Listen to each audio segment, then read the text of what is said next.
자, 예고했다시피 이 부분은 숙제로 돌려서 진행하도록 하겠습니다. 페이지는 229페이지예요. 4페이지, 교과서 229페이지. 자, 이 파트는 대한민국의 발전, 대한민국 건국과 관련된 얘기인데 대한민국 정부의 수립이죠. 그와 동시에 이건 북한 정부의 수립 부분 알겠습니까? 이거는 따로 선생님이 찍어서 정부의 수립에 대한 얘기는 숙제로 이렇게 하겠습니다. 알겠습니까? 앞에 우리가 대한민국 정부가 수립되는 과정들을 살펴보면서 북한 정부를 비교해보면 우리 정부가 구성되는 과정에서 어떤 한계점이라든가 친일파 청산 문제라든가 이런 것들이 어디서 시작됐는지 알겠습니까? 하나 둘 그리고 어디서 문제가 있는지 이런 것들은 좀 우리가 좀 정확히 짚어볼 수 있어요. 북한 정부랑 비교하는 게 사실 어렵습니다. 요즘 이게 북한을 어떻게 이제 편견을 가지고 우리가 가지고 있기 때문에 북한에 대한 좋은 인상은 없죠. 그러다 보니까 북한과 비교해서 우리가 좀 못하다는 걸 좀 강조해버리면 좀 그렇죠. 우리 정부는 부족한 느낌도 들고 그렇지만 좀 역사는 역사니까 객관적 사실만 놓고 우리는 그래도 한번 비교해보도록 하겠습니다. 자, 일단 이걸 이해하려면 일단 우리 정부가 수립되는 건 1948년 그 8월 15일이죠. 맞죠? 근데 북한 정부도 마찬가지입니다. 비슷한 시기에 정부가 수립되는데 우리가 앞서서 배웠다시피 미군정 시기에 신탁통치 문제를 두고 정부 구성이 어려워지잖아요. 맞죠? 그러니까 북한은 그 당시 소련이 점령하고 있는 상황이었고 소련은 초창기에 만들어졌던 인민위원회를 해체하진 않았습니다. 우리 배웠다시피 건국준비위원회 산하에 인민위원회가 있었잖아요. 그러니까 그런 지방에서 조직됐던 우리 자생적인 어떤 지방 조직을 갖다가 해체시키진 않았어요. 그게 뭐 좋다는 게 아니라 당연히 그 조직 자체가 좀 친소련과 가까웠기 때문에 해체를 안 시켰겠죠. 우리가 이제 그 부분 가지고 뭐 소련은 좋은 외세고 미국은 나쁜 외세다 이렇게 뭐라 할 수는 없는 거지만 알겠습니까? 어쨌든 인민위원회가 그대로 구성된 채 북한은 돌아가고 있다는 사실, 그것도 중요한 차이점이고, 그래서 이제 그런 부분들을 중심으로 차례차례 한번 정리해 보겠습니다. 일단 1945년 8월 15일 강동은 북쪽이나 남쪽이나 동시에 이루어진 거죠. 맞죠? 다만 이제 북한은 소련이 점령했었다는 사실, 남쪽은 9월 달에 미군정이 이제 본격적으로 활동하면서 조금 다른 길을 걸어가기 시작했던 거였죠. 알겠습니까? 그래서 1945년 해방되고 난 뒤에 어떤 흐름을 좀 살펴보고요. 46년부터는 조금 흐름이 달라집니다. 46년부터 과거에 쌤이 얘기할 때 좀 북한 정부도 통일정부를 지향했다고 좀 생각했는데 공부하면 할수록 그래요. 그러니까 북한이나 남한이나 별반 다를 거 없는 어떤 분단 정부를 향해 갔던 것 같습니다. 그래서 사실 우리가 이승만의 정읍 발언 이런 것들이 분단의 어떤 씨앗이 됐다고 얘기하지만 사실 북한도 그들 나름대로 길을 걸어가고 있었어요. 물론 명분이 있습니다. 알겠습니까? 북한이 가지고 있는 어떤 명분은 친일파 청산이라고 하는 거 알겠습니까? 이게 미군정에 들러붙어가지고 이제 기생하는 또 다른 일제시대 주구들을 갖다가 해방시키다는 어떤 목표 의식을 가지고 있었지만 어쨌든 아마 북한 나름대로의 어떤 정부 구성은 이미 시작됐던 것 같아요. 46년부터는. 그래서 이 부분을 얘기해보고요. 구체적인 사회주의 정책이 뭐가 있는가? 사회주의 정책들, 북한이 추구했던 사회주의 정책들을 한번 같이 보도록 하겠습니다. 지금 마이크는 안 달았는데 마이크 안 달아도 괜찮겠죠? 잘 들릴 것 같아요. 목소리 잘 들리죠? 네네. 잘 들리는 걸로. 자, 일단 45년 8월 15일에 북한도 똑같이 나간 거와 마찬가지로 해방됐습니다. 다만 아까 얘기했다시피 이 소련군이 점령한 상태였었어요. 자, 가장 먼저 우리 1단계로 봐야 될 거는 이 가장 북한의 이제 평양이라든가 이쪽이 중심이었거든요. 이게 평양이라고 하는 곳은 알다시피 옛 누적이 많이 남아있죠. 우리 서울이 중심이었지만 500년간 조선의 중심이었지만 평양도 그 못지않은 도시였고 이 평안남도를 중심으로 일단은 활동하게 됩니다. 북한의 평양이 거기 있거든요. 평안남도. 평안남도에 어떤 이제 정치 세력들이 모여들기 시작했었고, 여기는 우리 배웠다시피 건국준비위원회 산하조직 인민위원회가 구성되기 시작해요. 알겠습니까? 건국준비 이 당시 평안남도 건국준비위원회 그 대표가 누구였냐면 건국준비위원회 대표가 바로 조만식이라고 하는 사람이었습니다. 조만식. 좀 만식 형님이 TV에 많이 나왔어요. 만식. 근데 이분 되게 그러니까 이분은 좀 민족주의자였어요. 이분은 우리 계속 위에 얘기하지만 해방전국의 민족주의자와 사회주의자가 좀 그런 구분들이 좀 중요해요. 사회주의자가 주도하긴 했었습니다. 그런데 그 일제시대를 갖다가 우리가 배웠으니까 사실 가열차게 일본과 싸웠던 건 다 사회주의자들, 국내에 남아있는 사회주의자들이 그랬고, 민족주의자는 거의 개량화되거나 친일화돼 버렸기 때문에 민족주의자는 많이 남았지 않았습니다. 근데 그나마 좀 양심적인 민족주의자라면 이 조만식 같은 분이 있었어요. 민족주의자겠습니까? 그러니까 우리가 배웠다시피 해방되자마자 가장 먼저 어떤 그 정부를 구성하려고 노력했던 그 대표적인 세력이 여운형을 중심으로 했던 건국준비위원회였잖아요, 맞죠? 건준. 이 평양남도 지구의 대표가 바로 조만식이었던 거죠. 그러니까 이 처음에는 조만식을 중심으로 돌아가고 있다가 알다시피 이제 이 전쟁이 끝나자마자 북한도 마찬가지였습니다. 북한에도 해외에서 독립운동했던 세력들이 들어오기 시작해요. 알겠습니까? 대표적으로 뭐 소련 관계 돌아간 거죠.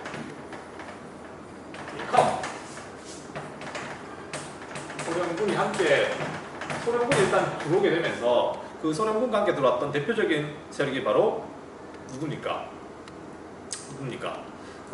뭐 예를 들어 김일성이라든가, 맞죠? 김일성이라든가 아니면 김두봉,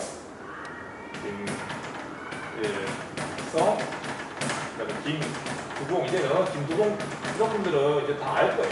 하도 얘기해가지고 이런 사람들이 소련군과 함께 들어오게 되죠.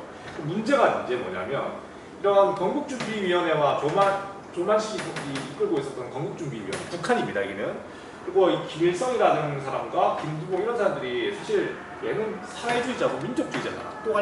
또 갈등을 겪을 수밖에 없는 상황인 거. 이거 이해되죠? 맞죠?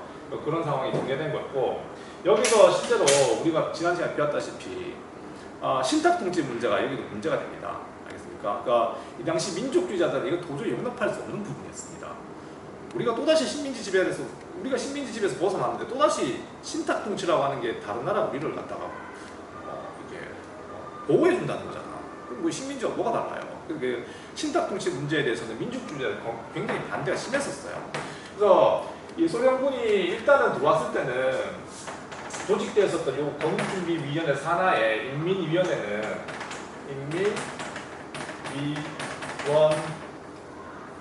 인민위원회는 남한과 다르게 인정합니다. 그러니까 이걸 인정했다는 거예요. 알겠습니까? 이걸 좀 해체시키진 않았어요. 알겠습니까? 이 조직 자체는 해체시키지 않았지만 여기에서 활동하고 있었던 민족주의자들은 제거해요. 대표적으로 신탁통치를 갖다가 반대했던 사람들, 알겠습니까? 반대했던 사람들은 뭐 신탁통치 반대하는데 여기 왜 있어? 나가! 그래 된 거죠. 그러니까 이때 조만식이 제거가 돼요. 알겠습니까? 조만식이 제거가 됐다는 거. 그러니까 우리가 남한에서도 보면은 계속해서 미군정은 사회주의자들을 배제하려고 하는, 알겠습니까? 극렬 사회주의자, 여기서 말하는 거는 극렬 사회주의자들을 좀 배제하려고 하는 것처럼 이 북한 지역에서도 소련에 반대하는 세력 또는 민족주의 세력은 똑같이 남한과 똑같은 과정으로 제거되고 있는 거죠. 그러니까 이제 이게 사실 건국은 48년에 됐지만 그 전부터 남북한에서는 서로 적대사를 갖다가 제거하고 있는 과정이었던 겁니다. 알겠습니까? 그래서 마지막 3단계 마지막 3단계 그냥 이거 3단계 내가 구분한 겁니다. 알겠습니까? 나중에는 북조선 인민위원회가 수립돼요. 북조선 인민위원회. 사실 북조선 인민위원회라고 하는 거는, 인민위원회는 우리 알다시피 서울에 그 본부를 두고 있었습니다. 맞죠? 그 서울에 본부를 두고 있는데 조선인민위원회가 서울에 본부가 있지만 38선 때문에 사실상 서울은 활동하기 힘들잖아요. 맞죠? 그래서 얘네들이 이제 그 중심을 갖다가 동쪽으로 이제 옮겨오기 위한 어떤 전투 작업이죠. 그래도 여전히 본부는 서울입니다. 알겠습니까? 그러니까 여기서 위원장이 누구냐? 위원장 바로 위원장님. 위원장이 바로 이제 누가 됐을까? 조만식 제거됐잖아. 조만식 나가버리니까. 그리고 새로운 지도자가 바로 김일성이 된 거예요. 알겠습니까? 이렇게 이제 김일성이 북한 정부의 핵심으로 또 오르는 거. 이거 소련의 힘이 있는 겁니다. 이게 남한에서는 이승만을 중심으로 하는 친미주의자들이 이제 득세하고 있고, 북쪽에서는 소련에 가까운 김일성이 이제 득세하는 거죠. 나중에 우리 보게 되겠지만 김두봉은 예난에서 왔잖아, 맞지? 소련에서 온 게 아니고 예난에서 왔다는 거 우리 다 배웠죠. 얘도 나중에 제거되죠. 그러니까 이런 식으로 북한은 소련 중심의 어떤 정권이 수립되어 가는 과정인 거예요. 이미. 알겠습니까? 자, 그 아까 얘기했던 46년에 말했던 요거 북조선 인민위원회를 말하는 겁니다. 북조선 인민위원회가 이렇게 구성되고, 북조선 인민위원회가 46년에 출발하면 가장 먼저 했던 일이 뭐냐면, 이게 사실상 봐봐, 우리는 미군정이 주도하고 있지만 남한은 그렇죠. 북쪽은 이 해방 이후에 주도권이 인민위원회에서 요 초창기에 건국준비위원회 세력이었던 조만식 이후에는 북조선 인민위원회가 모든 걸 이제 주도하기 시작해요. 김일성이죠, 맞죠? 그러니까 얘들이 가장 먼저 했던 게 뭘까? 1946년에 가장 먼저 했던 작업이 뭐냐면 친일파 처벌. 이거 가장 셈이 앞서서 이걸 같이 잠깐 언급했을 수도 있습니다. 수업을 안 했으니까 언급했을 수도 있지만, 우리가 친일파 청산이 본격화된 거는 48년부터입니다. 정부가 수립됐던 그때부터.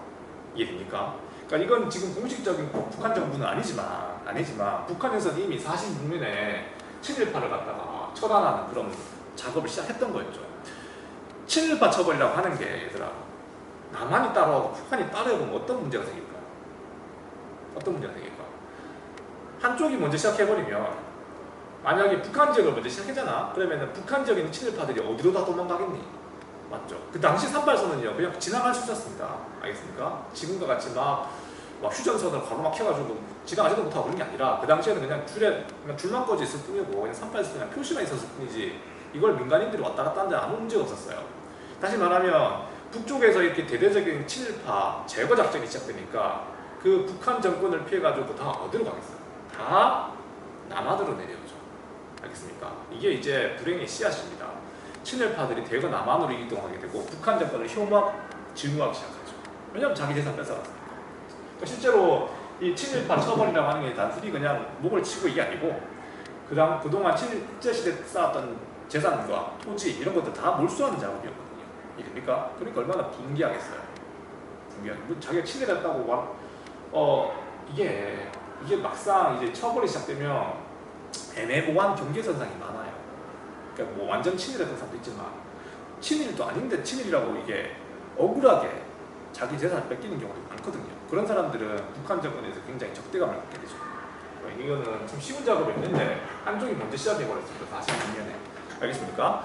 그리고 이 친일파들에게 환수한 토지를 바탕으로 해서 토지개혁이 실시가 돼요. 토지개혁. 중요합니다. 알겠습니까? 우리 식민지 지주제도 배웠죠. 식민지 지주제. 1910년에 토지조사합이 시작되고, 지주권을 강화시켰던 이 일본의 토지 제도가 이제는 해체되는 겁니다. 지주권 중심에.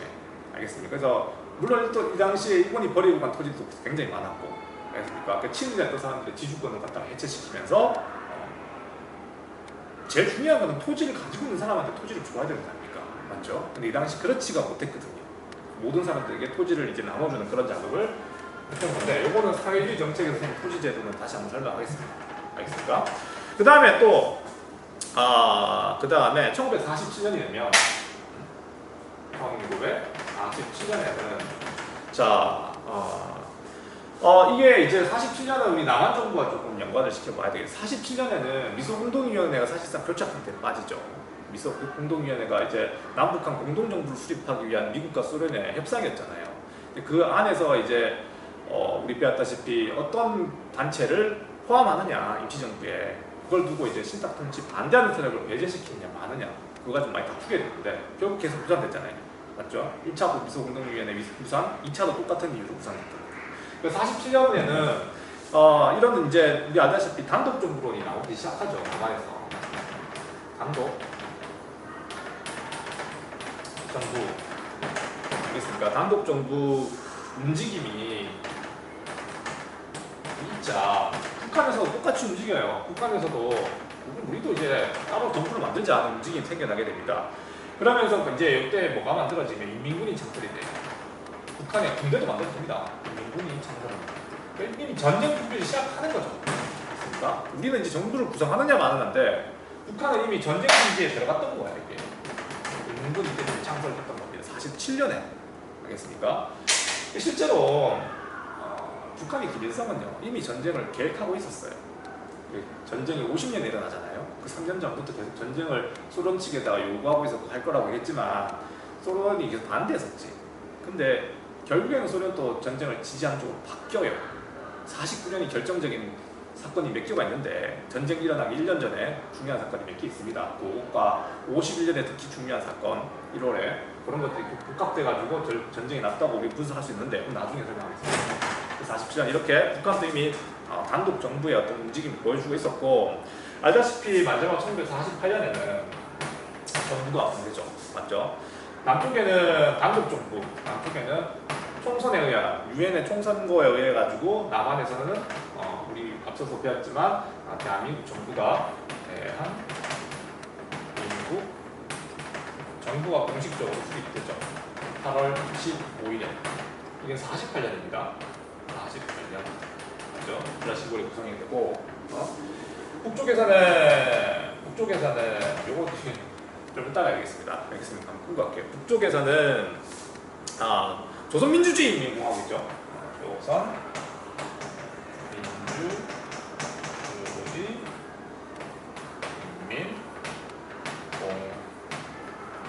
인민공화국 이게 북한의 공식적인 이름입니다. 우리는 대한민국, 북한은 조선민주주의 인민공화국 이렇게 이제 공식적으로 얘들은 9월 9일날 그래서 48년이에요. 알겠습니까? 48년에는 공식적으로 북한과 남한의 두 정부가 들어선 거죠. 알겠습니까? 분단이 된 겁니다. 알겠습니까? 우리가 통일정부를 세우지 못하고 48년에는 각각 두 개의 정부가 들어섰던 얘기가 바로 48년이죠. 이제 남은 건 전쟁이죠. 알겠습니까? 그 전쟁은 가는 길은 또 다시 좀 이따가 다음 주제에서 다루고 조금 이따가 사회주의 정책에 대한 얘기 구체적으로 그러면 북한은 어떤 사회주의 정책을 펴나가는지 알겠습니까? 그걸 갖다가 한번 살펴보겠습니다. 알겠습니까? 이거 간단한 얘기인데 지금 너네 짜투리 시간에 찍고 있는 거예요. 좀 이따가 다시 찍도록 하겠습니다.